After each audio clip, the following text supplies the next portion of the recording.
Hello and welcome to Tripod, the audio advertising podcast. In this season's last episode, we look at how AI technology could change the way audio campaigns are booked and created. In this episode, we are talking to a gathering of human intelligence about artificial intelligence. And I want to touch on, and I want to ask you, go around the table and ask you how you think AI is going to change the way, first of all, audio is planned and bought. Yeah, I think this is a difficult one, isn't it? Because we're kind of, you think about, well, it depends how you define AI and how things are planned and bought, if you know what I mean. We obviously already have a world of programmatic advertising, which is somewhat AI-led, you could argue, in terms of like it's already looking at kind of taking your advert, looking at data points and automatically serving it based on those data points into that space. Creatively, if I come back to that kind of element, yes, I think like it's a little bit scary, I think, I suppose. I've seen examples of TV adverts that have been created in the AI space by AI tools and stuff like this, which look like great TV adverts for a new car, for example, and stuff like that. You're kind of recreating that kind of like those great landscapes and seeing an amazing new car drive through them and stuff like this. As a consumer, because you know AI is potentially behind these things more and more, you're more educated in that space, do they actually seem authentic? If you lose that authenticity in terms of that kind of, I suppose, that human authenticity from a creative or advertising point of view, does it then kind of lose its kind of connection with the consumer itself, I suppose? Yeah, you're starting to get into the creative bit philosophical, side, but yeah. Yeah, but on the media side, before we move on, we will talk about AI and creative a bit more in a moment. But on the media side, Elon Musk says we'll all be out of a job soon. None of us will have to work. Is there going to come a stage where AI can plan and book a radio campaign? Do you think, Howard? I think, to allude what Tom was saying about programmatic, yes, there is. But media is all about great ideas over and above. So let's say you have your base level of 30-second airtime, for want of a better expression.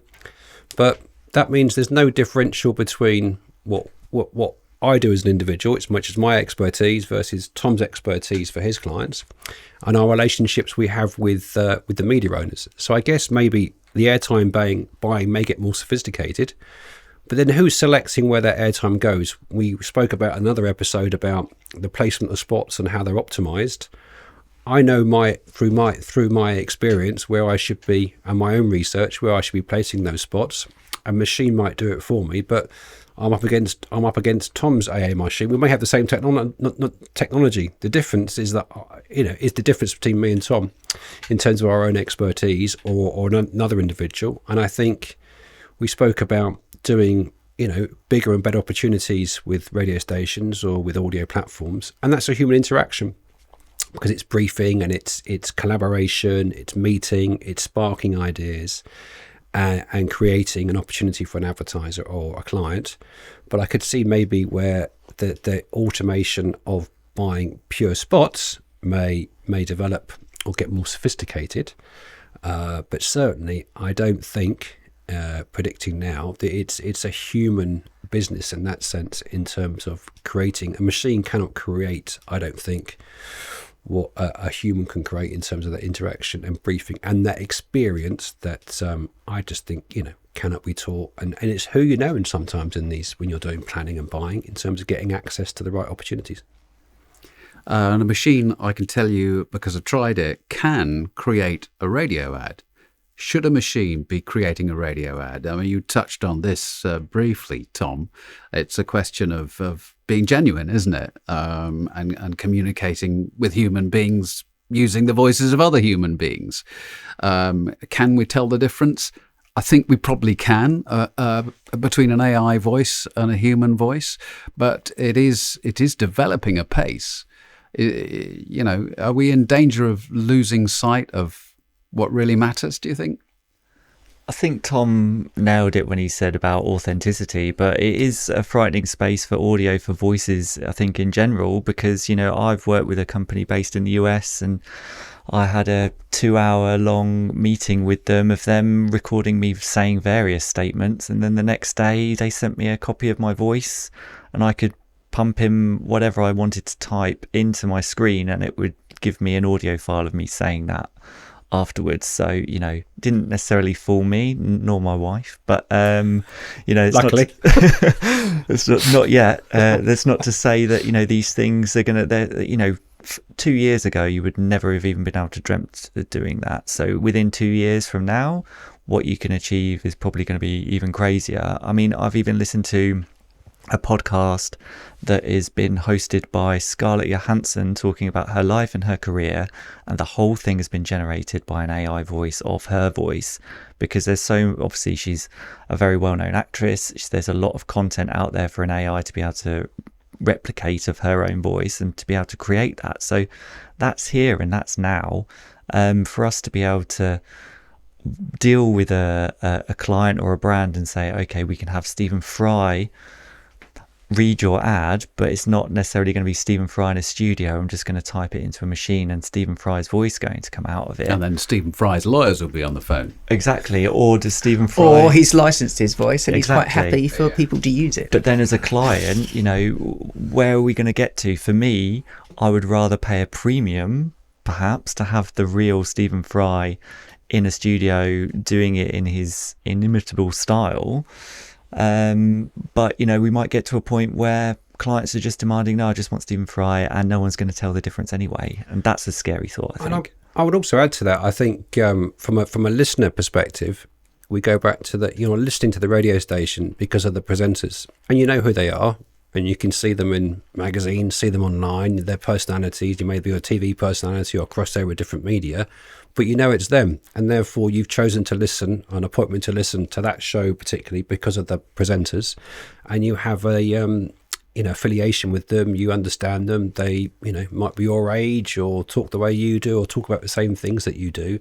And I don't think from a programming perspective, AI can replicate that. I don't think, because it's not real. But I guess an overnight presenter.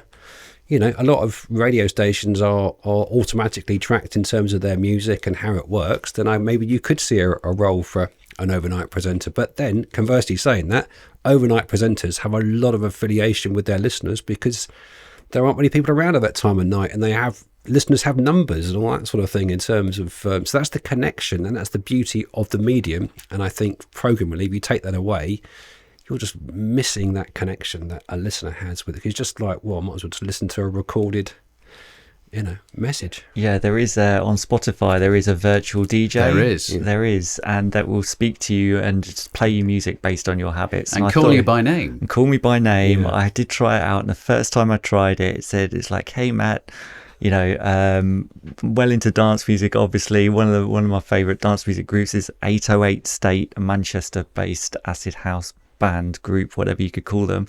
Hey Matt, how you doing? This is Spotify DJ. I'm going to play one of your favorite tracks from 808 State. And it was like, well, it's 808 State actually, so it's not today AI. No. First heard but one. I suppose what is the feeling that they feel they need to have a presenter or a AI DJ talk to you in that way, because they're trying to recreate something that's already kind of they know is important. They're creating that affiliation with the presenter, or trying to recreate that kind of the thing we all believe in radio in terms of that connection with the presenter how authentic that interaction is, basically. But the cost of the talent in producing an ad is the single biggest cost. Mm-hmm. And so if a client has a way of bypassing that, and they want to save money, then they're going to say, can I have an AI voice, please? Yeah, I mean, there's an entire generation of younger people now who main engagement thing on their smartphones is through something like TikTok, and all this content that's being created on there and being voiced is a lot of it is there are a lot of AI voices on there that have become like the voices of TikTok. So there is an entire generation growing up they're going to be very used to being spoken to in this way and not really care. So I think it's something to kind of I don't want to use the word worry so much, but it is very interesting to see how especially famous celebrities will potentially license their voices, and we could get to a point where you could have Elvis doing your read. I know a lot of voice artists whose voices have been hijacked without permission and without any licensing.